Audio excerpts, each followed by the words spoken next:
We welcome into the program Dave Jamieson, joining us from Edmonton. He's on the podcast called Cancer in the Room. Dave, is Ron Rivera the best guest you've had so far? Oh, man. I'm going to say yes, just because a little backstory to getting Ron Rivera. They brought him off the practice field at OTAs in Washington for him to do that podcast. And having been a PR guy in the CFL for 14 years, I know what it's like to get a head coach at the best of times, let alone an NFL coach. And when Ron Rivera, Coach Rivera, came in and sat down with us and gave us the amount of time he did and gave us the kind of insight and, I mean, just powerful stuff. Yeah, so he would be the best, but like every guest we've had has been moving, revealing, emotional. It was like, it's been a really great experience working with Bryn Griffiths on Cancer in the Room, and we've been really quite blessed to have the guests we've had. When you said at the end of that episode, we know you got to get back to the field, I thought that was just general broadcast speak. We got to get you back to coaching. Yeah. But to say he actually came off the field in the middle of practice, that's incredible. Look, I was listening to it on one of my morning walks, and it was perfect, 35 minutes or whatever it was. Here's how I would describe that episode. That felt like the podcast version of Hard Knocks, okay? It felt like I was there. You know what I mean? When you get the inside backstory, I could visualize everything he was saying. And to me, the craziest thing in his whole story is when he got his cancer diagnosis, he found out the doctors, and they played it up. His wife was away. 10 days he held on to that news until his wife got back and his son, and to tell them, and then subsequently tell the team, 10 days? You've gone through this stuff. Like, how difficult would that be to hold on to that news for 10 days? Well, people who are head coaches of football teams, certainly at that level, they're different people. And, we throw around a lot of cliches in sports because it's easy, lazy. But there is a resilience that is required of not just the players, but of the people leading the players. And Ron Rivera in that story, and I agree, like at first I thought, come on now, 10 days? Like, you walked around knowing you had cancer for 10 days and didn't crack at all and want to phone, your loved ones, the people closest to you. I mean, I lasted about 5 minutes after I got my diagnosis because I had there's the old PR guy. I had it all planned out. I had a call tree set up, ready to go. Here are the people I'm going to phone. I'm going to do it right now. And then, I got to get going on my stuff. But that one caught me going the other way.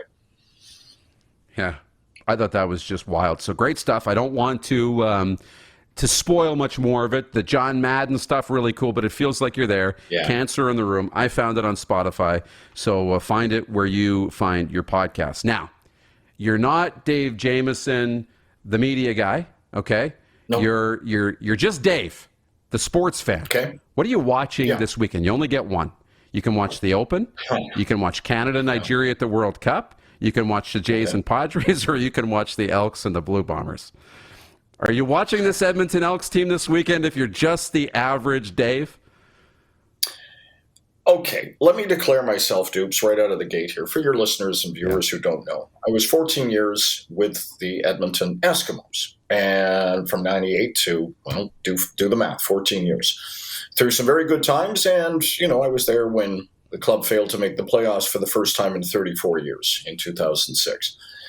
So, but I've not experienced anything approaching where that organization is now. Doesn't matter what name they're under, they're in a bad way. I'm also a director of the Alumni Association, and I'm a season ticket holder. So I'm invested in this franchise, both 14 years of my life and now on a different level, and still work with them and doing, some one-off events, that kind of stuff. I'm watching the Elks game and hoping, because for the fans, for the players, for the coaches, for the people I know in the front office, that they get a win and that they can follow that up with a win at home.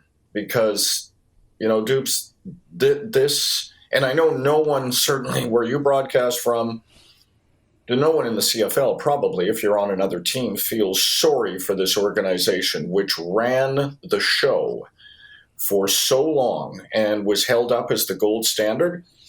And we carried ourselves as the best. And we told ourselves we were the best, and we would say, look at all the rings this organization has. Look at all the cups. It's such a far, far, far cry from what used to be. And I know, this is not a pity party. I'm going to watch it because I'm invested. All of the other options you gave me are worthy of my time. The Women's World Cup, I'm going to grab as much of that as I can. Not just the Canada games. The Open, always the Open, right? I've seen the Padres beat the Blue Jays twice. I think I kind of know where this is going.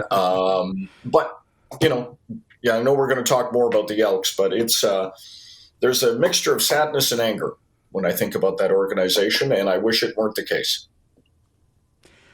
Yeah, and I'd like to try and pull for some optimism. So they did have 473 yards in the loss to Hamilton. Mm-hmm. Jarrett Daggy looked pretty good in relief, getting that game close at the end.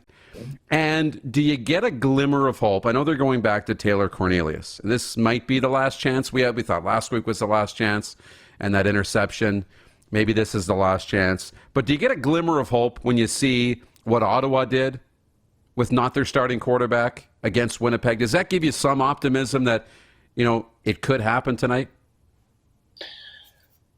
Yeah, on a level, Winnipeg, there's always a confluence of things that come together when you have a team have an unlikely win, which Ottawa did. You can't imagine that Winnipeg's going to let that happen very often, and they don't. They're the best in the league and the gold standard of where the CFL is right now and have been for a few years. So I won't say luck because Ottawa's trying to. And Crum, did some great things, and I guess now we know he's capable of running and scoring and, being a weapon with his legs and his arm. So we'll see.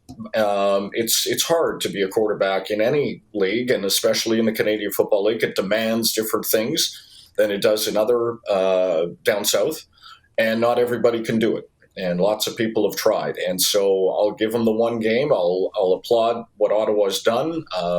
We've all got friends on the staff there and know some of the people involved. And Sean Burke, I've got a long friendship with him and respect him highly. And so I want good things for people I know and care about. But as it, connects or pertains to the Elks, I guess, you're always hopeful. I Taylor Cornelius, and I was really bullish on him, Dupes, at coming out of last year and thought, man, he has shown some stuff. He was able to do some things for a big man, a really tall quarterback. You do not expect him to be able to run as decisively and as effectively as he showed last year. But this new season has revealed him to, you hate to think that someone as young as him has hit a plateau, but it feels like he's plateaued, and they've invested, it's almost 3 full seasons now in him. And at some point, you either get it or you don't. And the problem in Edmonton, and it's not entirely unique to them, they've got Daggy there, but again, a prospect, a project, whatever you want to do. And Trey Ford is an idea. Trey Ford is kind of like a lab experiment. A great athlete, no doubt. I'm not disputing that. But they're trying to work with him, obviously. But you saw what Chris Jones said not many days ago. He's got to play better. That's telling.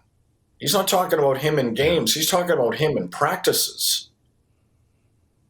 And I can tell you that, we often don't see what happens in practices. We don't see what happens in film. Well, I was there the day Ricky Ray arrived, carrying nothing more than a knapsack and a hope. Walked in from Sacramento where he played arena football. I wrote the press release for his signing, and everyone went, who? It was the first week of practice, and Ricky was there as the number 4. I don't think we had 5 in camp. And you could hear the people talking, the Hugh Campbells of the world, and guys along the fence, scouts, former players, like, who's 15? And then you got him a little bit of preseason work. And then the next thing you know, because of an injury, okay, 15, it's yours. And Well, we know how it ended. Not just in Edmonton, but in his career. Turned out pretty well. Now, I know that those don't happen all the time, but it was, I don't know where Edmonton sits at the most important. Well, I do know where they sit right now. They're not in a good place at the most important position on the field. Yeah, it's a tough spot to be in right now. We'll see if Taylor Cornelius can make the most of it tonight. Maybe, I mean, we got to think it's down to one of his last shots. So finally, and I know we're running out of time here in a minute, what is your expectation or what is the thought process for the rest of the season? Is it still, I mean, it's early and it's the CFL. Is it still, let's see what we can get out of this team and maybe scratch and claw away to a playoff spot? Or is this now starting to look at, are you at a point where you're looking ahead already to next year? Yeah, on some levels, but as everyone who talks on behalf of the team will tell you, because of the coach's salary cap, they can't make a change there, can't make a change at GM. They're boxed in. They either have to figure it out with the people in charge here and now, and I'm not a blow it all up kind of guy generally, but they're boxed in.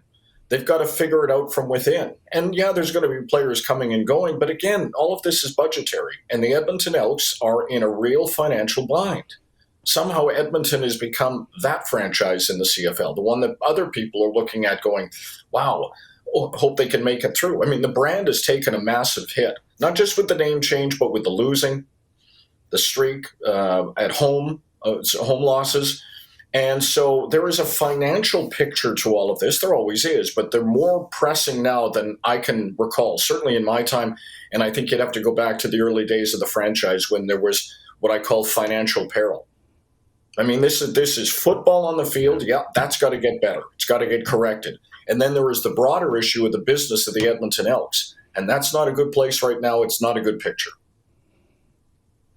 It's a tough situation right now, and I'd say nowhere to go but up, and I hope that's where the organization goes. Dave, I appreciate the time. Wish we had more of it. Continued success with the podcast and everything in your world, and I appreciate you joining the show. Thanks so much. Great.